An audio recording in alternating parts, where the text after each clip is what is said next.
नमस्कार. सादर करत आहोत ठाणे वार्ता. ठळक घडामोडी. पर्यावरण स्नेही गणेशमूर्ती प्रदर्शनास ठाणेकरांचा उत्स्फूर्त प्रतिसाद. अक्षयपात्र फाउंडेशनच्या वतीने महापालिका शाळेतील विद्यार्थ्यांना टॅबचं वाटप आणि निस्सिम साई भक्त बळीराम नैबागकर यांचं निधन. या आणि इतर घडामोडी विस्तृतपणे पण काही क्षणातच. आमच्या फेसबुक पेज तसंच यूट्यूब चॅनेल आणि संकेतस्थळाला सबस्क्राईब करायला विसरू नका. ठाणे वार्ता पहा श्रीस्थानक वाहिनीवर. आता सकाळी 9:15 पासून रात्री 9:15 पर्यंत ठाणे वार्ता, ठाण्यातील पहिलं दृकश्राव्य माध्यम. ठाणे वार्ता आणि श्रीस्थानक वाहिनीचं लाईव्ह स्ट्रीमिंग. ठाणेवार्ता.com वरील लाईव्ह स्ट्रीमवर क्लिक करा आणि अगदी मोबाईलवरही ठाणे वार्ता श्रीस्थानक वाहिनीचा आनंद लुटा. यासाठी आमचं ॲप डाउनलोड करा. ठाणे वार्ता पहा श्रीस्थानक वाहिनीवर. आता सकाळी 9:15 पासून रात्री 9:15 पर्यंत ठाणे वार्ता, ठाण्यातील पहिलं दृकश्राव्य माध्यम. आपण पाहत आहात श्रीस्थानक वाहिनी, ठाणे जिल्ह्याचं मुख्य व्यासपीठ. आरोग्य विभागाअंतर्गत आरोग्य आणि पोषणासारख्या मूलभूत सुविधा देण्याबाबत लक्ष केंद्रित करण्यात येत आहे. ठाणे जिल्ह्यात आदिवासी आणि अतिदुर्गम भागात 10 मोबाईल मेडिकल युनिटसाठी 38 कर्मचाऱ्यांना जिल्हा परिषदेचे जिल्हा आरोग्य अधिकारी गंगाधर परगे यांनी नियुक्ती आदेश दिले. एक मोबाईल मेडिकल युनिट मुरबाड आणि शहापूर तालुक्यात सुरू असून 9 मोबाईल मेडिकल युनिट 1 ऑगस्ट पासून जिल्ह्यात सुरू करण्यात येत आहेत. ग्रामीण भागातील रुग्णांसाठी काम करण्यासाठी ही उत्तम संधी आहे. आरोग्य सेवा देण्यासाठी प्रयत्नशील आणि प्रामाणिकपणे कामकाज करावे असे मार्गदर्शन यावेळी मुख्य कार्यकारी अधिकारी रोहन घुगे यांनी केलं. मोबाईल मेडिकल युनिट उपक्रमांतर्गत जिल्ह्यात 81 दुर्गम आणि अतिदुर्गम भागात आरोग्य सेवा उपलब्ध करून देण्यासाठी एकूण 10 मोबाईल मेडिकल युनिट ग्रामीण भागात तयार करण्यात आले आहेत. यासाठी वैद्यकीय अधिकारी 10, GNM 8, लॅब टेक्निशियन 10 आणि फार्मासिस्ट 10 असे एकूण 38 कर्मचाऱ्यांना नियुक्ती आदेश देण्यात आले. जिल्ह्यातील ग्रामीण भागात मोबाईल मेडिकल युनिट प्रकल्पांतर्गत मुरबाड तालुक्यात 3, शहापूर तालुक्यात 3, भिवंडी तालुक्यात 2, अंबरनाथ तालुक्यात 1 आणि कल्याण तालुक्यात 1 असे एकूण 10 मोबाईल मेडिकल युनिट सुरू करण्यात येणार आहेत. प्रत्येक मोबाईल मेडिकल युनिटसाठी वैद्यकीय अधिकारी, GNM, लॅब टेक्निशियन आणि फार्मासिस्ट असे एकूण 4 अधिकारी कर्मचारी कार्यरत असणार आहेत. कोळसेवाडी बाजारपेठेतील दुकानं फोडून चोरी करणाऱ्या सराईत चोरट्यास गजाआड करण्यात कोळसेवाडी पोलिसांना यश आलं आहे. कोळसेवाडी बाजारपेठेत 4 ते 5 दुकानांचं शटर उघडून दुकानातील लाखो रुपयांचा मुद्देमाल लंपास करण्यात आला होता. या प्रकरणात सराईत चोरट्याला कोळसेवाडी पोलिसांनी अटक केली आहे. काळू उर्फ सरुद्दीन शेख असं या चोरट्याचं नाव असून तो मुंब्रा इथे राहणार आहे. CCTVच्या आधारे आणि मुंब्रा येथे सापळा रचून या आरोपीला अटक करण्यात आली. सरुद्दीन शेख हा सराईत चोरटा असून त्याच्या विरोधात विविध पोलीस स्टेशनमध्ये 15 पेक्षा अधिक गुन्हे दाखल आहेत अशी माहिती कोळसेवाडी पोलीस स्टेशनचे वरिष्ठ पोलीस निरीक्षक अशोक कदम यांनी दिली. गुलशन कुमार हत्या प्रकरणातील सह आरोपी इम्तियाज दाऊद मर्चंट याला मुंब्रा कळवा पोलिसांनी अटक केली आहे. मुंब्रा कळवा परिसरात गुलशन कुमार हत्या प्रकरणातील आरोपी MD ड्रग्सची विक्री करत असल्याची माहिती पोलिसांना त्यांच्या गुप्त माहितीदारामार्फत मिळाली होती. मिळालेल्या माहितीवरून सापळा रचत पोलिसांनी या आरोपीला अटक केली. इम्तियाज दाऊद मर्चंट हा गुलशन कुमार हत्याकांडातील आरोपी अब्दुल रऊफ मर्चंट याचा सख्खा भाऊ आहे आणि इम्तियाज दाऊद मर्चंट हा त्या हत्या प्रकरणात त्याचा सह आरोपी होता. आरोपी इम्तियाज दाऊद याच्याकडून पोलिसांनी 1 लाख रुपये किमतीचे 60 ग्रॅम MD पावडर जप्त केली आणि पुढील कारवाई सुरू आहे. तसंच मुंब्रा पोलीस स्टेशन परिसरात MD पावडर विक्रीचे आणि सेवन या संदर्भात आतापर्यंत 15 गुन्हे दाखल करण्यात आले आहेत. तर NDPS पथकामार्फत अंमली पदार्थ विक्री, सेवन तसंच सेवन करणाऱ्यांवर कठोर कारवाई करण्यात येत असल्याची माहिती ACP उत्तम कोळेकर यांनी दिली. सर्व नागरिकांना आवाहन करण्यात येत आहे की सध्या डासांमार्फत पसरणाऱ्या डेंग्यू या आजाराचा प्रसार रोखण्यासाठी प्रत्येकाने पुढीलप्रमाणे कार्यवाही करावी। डेंग्यू आजार एडिस इजिप्ती हा डास चावल्याने होतो। या डासांची पैदास साचलेल्या किंवा साचवलेल्या स्वच्छ पाण्यामध्ये होते।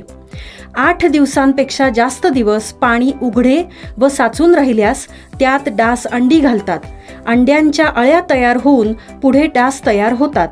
यासाठी आपल्या घरातील पाणी साठे उदाहरणार्थ बॅरल्स, पिंपे, टाक्या, हौद, रांजणे इत्यादी दर आठवड्याला रिकामे करून घासून पुसून कोरडे करून पुन्हा भरावे।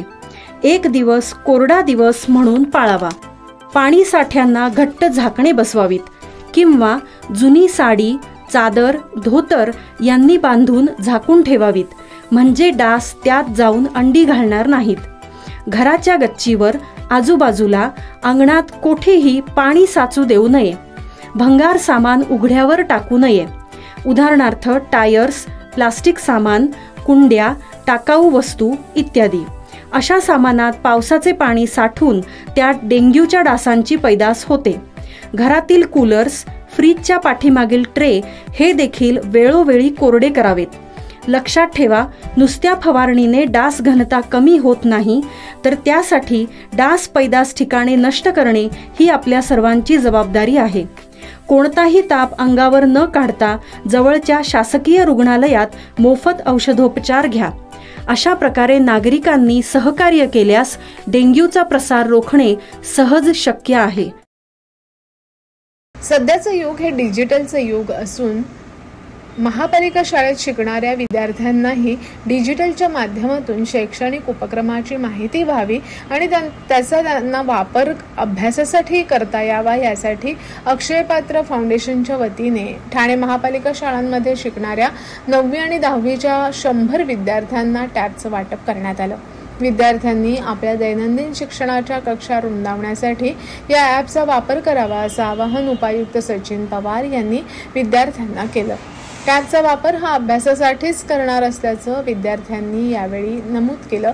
तसंच त्यांनी आजच्या जगात डिजिटल साक्षरतेचे महत्त्व अधोरेखित केले आणि हे शक्य केल्याबद्दल अक्षयपात्र फाउंडेशन आणि वीर प्लॅस्टिक यांच्या योगदानाचे कौतुक केले। असे उपक्रम विद्यार्थ्यांच्या सर्वांगीण विकासासाठी आणि समाजाच्या उन्नतीसाठी आवश्यक असल्याचं त्यांनी नमूद केलं। ठाणे महापालिका शाळांमध्ये शिक्षण घेणाऱ्या विद्यार्थ्यांनाही डिजिटल प्रणालीच्या माध्यमातून शैक्षणिक अभ्यास करता यावा, यासाठी ठामोपा शाळा क्रमांक 7 मानपाडा, शाळा क्रमांक 9 येऊर, शाळा क्रमांक 18 या शाळांमधील एकूण 100 विद्यार्थ्यांना 100 टॅबचे वितरण करण्यात आलं। हे टॅबलेट्स बायजूस, दीक्षा, खान अकॅडमी, ई पाठशाळा आणि झूम यासारख्या उच्च माध्यमिक बोर्डच्या अभ्यासक्रमावर आधारित शैक्षणिक सॉफ्टवेअर प्रीलोड केलं असून विद्यार्थ्यांना गुणवत्तापूर्ण शैक्षणिक सामग्री प्रदान करण्यात हा उदात्त हेतू असल्याचं अक्षयपात्र फाउंडेशनचे उपेंद्र दास यांनी नमूद केलं। उपेंद्र दास यांनी तंत्रज्ञानाच्या समावेशाद्वारे विद्यार्थ्यांचा शैक्षणिक अनुभव समृद्ध करण्यासाठी फाउंडेशनच्या बांधिलकीवर भर दिला। आजच्या डिजिटल युगात विद्यार्थी शिक्षणापासून वंचित राहू नये, यासाठी महापालिका शाळातील विद्यार्थ्यांना टॅबचं वाटप करण्यात आलं असल्याची त्यांनी नमूद केलं। अक्षयपात्र फाउंडेशन हे विस्तृत मध्यान्ह भोजन कार्यक्रमासाठी देखील ओळखलं जातं, ज्याचा फायदा भारतभरातील 2 लाख मुलं घेत आहेत। तसंच अक्षयपात्र फाउंडेशन ही सेवाभावी वृत्तीने काम करणारी संघटना आहे, जी सरकारी आणि सरकारी अनुदानित शाळांमध्ये मध्यान्ह भोजन योजना अंमलात आणून विद्यार्थ्यांना सकस आणि पोषण आहार पुरवण्याचा प्रयत्न करत असल्याचं उपेंद्र दास यांनी सांगितलं।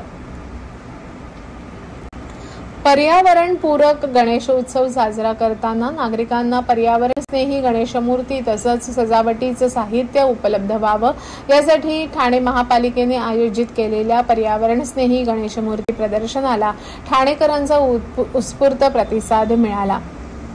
ठाणे महापालिका शाळा क्रमांक 19 विष्णुनगर इथे आयोजित केलेले हे प्रदर्शन 4 ऑगस्ट पर्यंत सुरू आहे। खासदार नरेश म्हस्के यांच्या हस्ते या प्रदर्शनाचं उद्घाटन झालं। शहरात प्रभावीपणे पर्यावरणपूरक गणेशोत्सव संकल्पना राबवताना नागरिकांना पर्यावरण स्नेही सजावटीचे साहित्य पाहता यावे आणि सुलभ खरेदी करता यावी हा या प्रदर्शनाचा हेतू आहे। शाडू माती, लाल माती आणि गाईचं शेण, पुठ्ठ्याचा लगदा, शेतातील माती आणि झाडपाल्यापासून तयार करण्यात आलेल्या सुबक गणेश मूर्ती हे या प्रदर्शनाचं मुख्य आकर्षण आहे। या व्यतिरिक्त चटईपासून बनवलेले सजावटीचं साहित्य, पर्यावरण स्नेही मखर, कापडी मंडप, झालर, फायबरपासून तयार केलेली चलचित्रे या प्रदर्शनात नागरिकांना खरेदी करता येणार असून एकूण 25 स्टॉल या ठिकाणी उभारण्यात आले आहेत। या प्रदर्शनास नागरिकांनी भेट देऊन हा उपक्रम यशस्वी करावा, तसेच प्लॅस्टर ऑफ पॅरिसच्या मूर्तीचा वापर टाळून पर्यावरण स्नेही मूर्ती आणि सजावटीच्या साहित्याचा वापर करून जलप्रदूषण रोखण्यास महापालिकेस सहकार्य करावं असं आवाहन महापालिकेच्या वतीनं करण्यात आले। वर्तकनगर साई मंदिराचे सर्वेसर्वा तसेच महापालिकेचे माजी ज्येष्ठ नगरसेवक बळीराम नैबागकर यांचं काल हृदयविकाराच्या झटक्याने निधन झालं। निस्सीम साई भक्त, कठोर परिश्रम करणारे, तत्वनिष्ठ अशी त्यांची ओळख होती। बळीबाईंनी राजकारणापेक्षा समाजकारण केलं। ठाण्यात पहिल्यांदा साई महाराजांची प्रतिशिर्डी त्यांनी उभारली। प्रामाणिकपणे निस्सीम साईंची तसंच लोकांचीही सेवा केली। मुख्यमंत्री एकनाथ शिंदे यांनीही बळीराम नैबागकर यांच्या पार्थिवाचं आज दर्शन घेतलं। आपण पाहत आहात श्री स्थानक वाहिनी, ठाणे जिल्ह्याचं मुख्य व्यासपीठ। ठाणे वार्ता पहा श्री स्थानक वाहिनीवर। आता सकाळी 9:15 पासून रात्री 9:15 पर्यंत ठाणे वार्ता, ठाण्यातील पहिलं दृकश्राव्य माध्यम। ठाणे वार्ता आणि श्री स्थानक वाहिनीचं लाईव्ह स्ट्रीमिंग ठाणेवार्ता.com वरील लाईव्ह स्ट्रीमवर क्लिक करा आणि अगदी मोबाईलवरही ठाणे वार्ता श्री स्थानक वाहिनीचा आनंद लुटा। यासाठी आमचं ॲप डाउनलोड करा। ठाणे वार्ता पहा श्री स्थानक वाहिनीवर। आता सकाळी 9:15 पासून रात्री 9:15 पर्यंत ठाणे वार्ता, ठाण्यातील पहिलं दृकश्राव्य माध्यम। आपण पाहत आहात श्री स्थानक वाहिनी, ठाणे जिल्ह्याचं मुख्य व्यासपीठ। आपण आपले कार्यक्रम अथवा बातम्या आम्हाला ठाणेवार्ता@gmail.com या आमच्या ईमेलवर कळवू शकता। ठळक घडामोडी शेवटी पुन्हा एकदा, पर्यावरण स्नेही गणेश मूर्ती प्रदर्शनास ठाणेकरांचा उत्स्फूर्त प्रतिसाद। अक्षयपात्र फाउंडेशनच्या वतीने महापालिका शाळेतील विद्यार्थ्यांना टॅबचं वाटप आणि निस्सीम साई भक्त बळीराम नैबागकर यांचं निधन। या होत्या ठाणे वार्ता। आपली एखादी बातमी पाहायची राहून गेल्यास आपण ठाणेवार्ता.in या आमच्या संकेतस्थळाला अथवा फेसबुक पेज तसंच YouTube चॅनेलला अवश्य भेट द्या। तर मग पुन्हा भेटू पुढील बातमीपत्रात, फक्त श्री स्थानक वाहिनीवर। धन्यवाद।